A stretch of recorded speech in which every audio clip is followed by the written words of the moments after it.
বেশি বেশি তাহাজ্জুদ কোনো কাজে আসলো কোনো কাজে আসলে যদি মুখ নিয়ন্ত্রণ না থাকে, পাড়া প্রতিবেশী যদি দুঃখ পায় কষ্ট পায় আপনার আচরণ দ্বারাতে, তাহলে কোনো জান্নাত হবে না।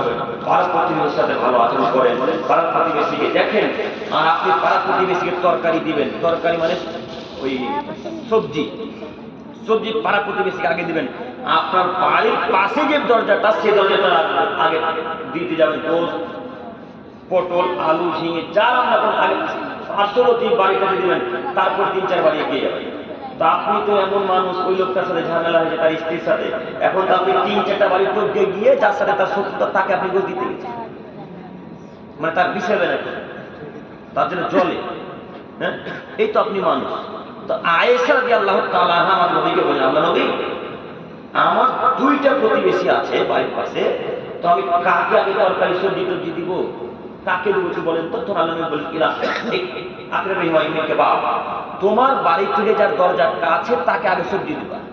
আল্লাহ নবী তার স্ত্রীকে আয়েশাকে বুঝাচ্ছেন, হাদিস সহিহ মুসলিম ইসলাতে, যে দরজাটা কাছে, যে বাড়িটা কাছে, তাকে আগে শাকসবজি দিতে আমাদের নবী আদেশ করেছেন আমাদের মা আয়েশা রাদিয়াল্লাহু তাআলা আনহাকে।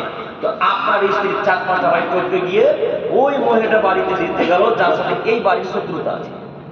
হ্যাঁ, এখন আপনি ভালো কর্ম করলেন না, এটা তো ভালো আচরণ নয়।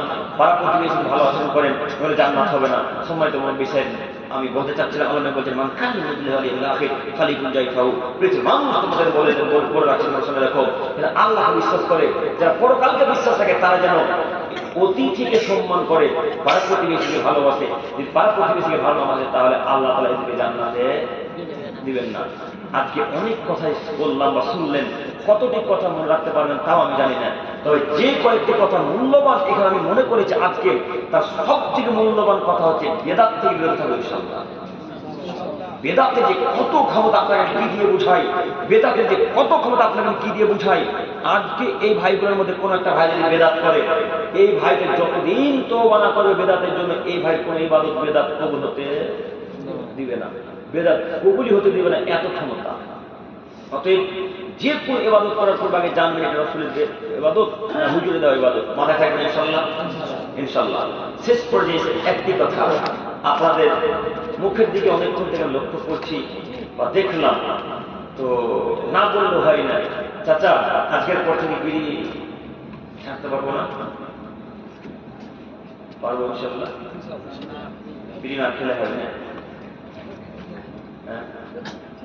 গুটকা না খেলে হয় না। আপনারা কেন বেদাতিদের নীতিতে যাচ্ছেন গো?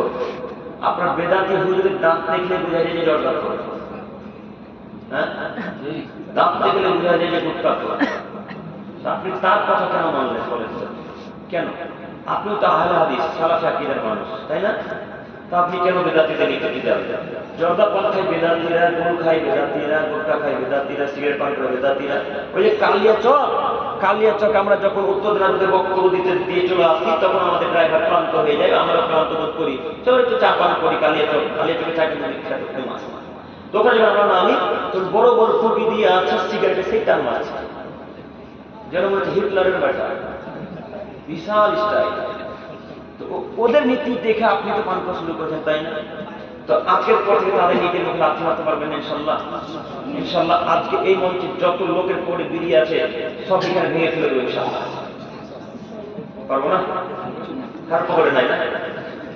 সবাই ফেরেশতা, সব ফেরেশতা। এখন পকেট চেক করলে দেখেন পকেটে বিড়ি পাওয়া যাবে না? গুটকা পাইবে না ভাই? আমি এই কথা বলে যখন বলি তখন আব্দুল করিম খান, তখন আব্দুল করিম খান। তো আব্দুল করিমের কথা যে খারাপ লাগবে, বিড়ির ওকে লাথি মেরে দেন, এখন তাদের খারাপ লাগবে না? খারাপ লাগবে কেন? লাথি মেরে দেন। আজকের পর থেকে এইগুলো মুখ লাথি মারতে পারবো না ইনশাআল্লাহ। জাহান্নামে যাবে, এটা একটা কারণ। আল্লাহ নবী বলেছেন, লা ইয়াদখুলুল জান্নাতা মান খাম, যারা নেশা হতে খায় পান করে জান্নাতে যাবে না, জাহান্নামে যাবে। তো আপনি কি নেশা শুধু মনে করেছেন বাসের উপরে কাউন্টারের মধ্যে? হ্যাঁ, ওটা তো নেশা নয়, ওটাও নেশা, এটাও নেশা। অতএব আজকের পর থেকে এই যাবতীয় জিনিসের উপর লাথি মারবো ইনশাআল্লাহ। সকলে বলি ইনশাআল্লাহ। বিশেষ করে আমি আমার যুবক ভাইদের প্রতি আহ্বান জানাচ্ছি।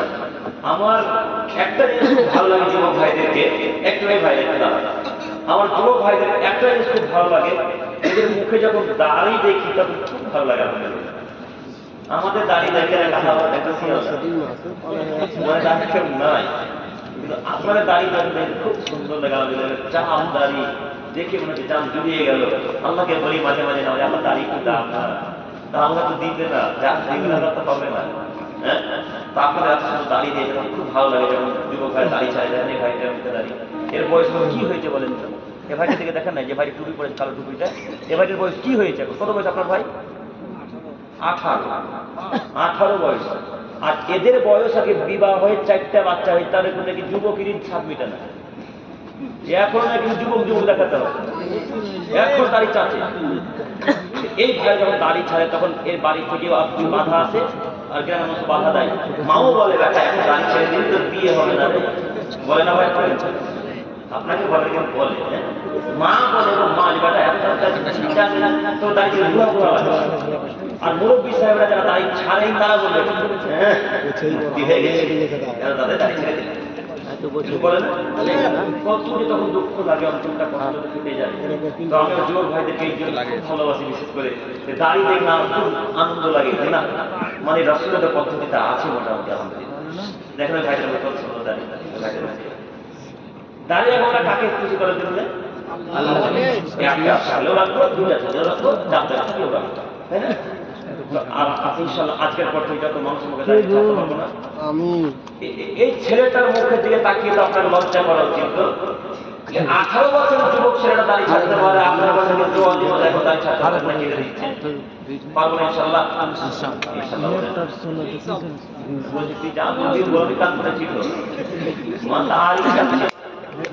দাঁড়িয়ে ছাড়ে যে বউ সুন্দর বউ বলেছে দাঁড়িয়ে ছেড়ে ছেড়ে পুরা লাগে।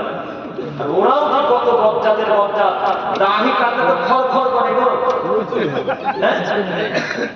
দাড়ি কাটার লোক যখন কোনদিন আমাদের গেছে মুসাফা করে কুলাকুলি করে, তখন কেউ যখন ঠেকেদের মধ্যে ছুড়ে গেল, তবে না এর বউরা কিভাবে থাকে? একটু তো লজ্জা করা উচিত যে দাড়ি রাখলে যৌন ক্ষমতা বাড়ে। রাসূলের সুন্নাত হলো দেখতেও চেহারাটা ভালো লাগে, শের শের লাগে, সিংহ সিংহ লাগে না? সিংহীর দাঁড়িয়ে আছে, সিংহীর মানে সিংহীর দাঁড়িয়ে আছে, কেন নাই? ও তো সিংহী, তো বেটি ছেলে, ও দাঁড়িয়ে থাকবে না।